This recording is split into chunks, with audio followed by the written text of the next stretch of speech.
નમસ્કાર મિત્રો, વિડીયોમાં તમારું સ્વાગત છે। જી હા મિત્રો, અત્યારે હાલના મોટા અને મહત્વના સમાચાર સામે આવી રહ્યા છે। તો મિત્રો, સમાચારમાં વાત કરીએ તો હૈયું હચમચાવી દે તેવી ઘટના સામે આવી। ગીર સોમનાથ જિલ્લાના કોડીનાર તાલુકાના આદપોકાર ગામે કાળજુ કંપાવી દે તેવી એક ગોઝારી ઘટના સામે આવી છે।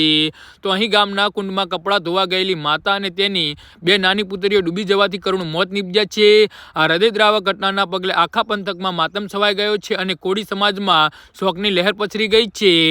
મળતી માહિતી મુજબ આદપોકાર ગામે રહેતા ઈલાબહેન રમેશભાઈ વંશ જે આજે બપોરના સમયે પોતાની બે નાની દીકરીઓ અંજલિ અને ઋતિકા સાથે ગામના કુંડ પર કપડાં ધોવા માટે ગયા હતા। બપોરના આશરે 2:30 વાગ્યાને અને 3 વાગ્યાના સુમારે જ્યારે માતા કપડાં ધોવાના વ્યસ્ત હતા ત્યારે અચાનક નાની બાળકી પાણીમાં ડૂબવા લાગી હતી અને પોતાની વાલસુ દીકરીને ડૂબતી જોઈને માતા ઈલાબહેને તેમને બચાવવા માટે કુંડમાં કૂદી પડ્યા હતા। આ જ અફરાતફરી બીજી દીકરીને પણ કુંડમાં ખાબકી હતી।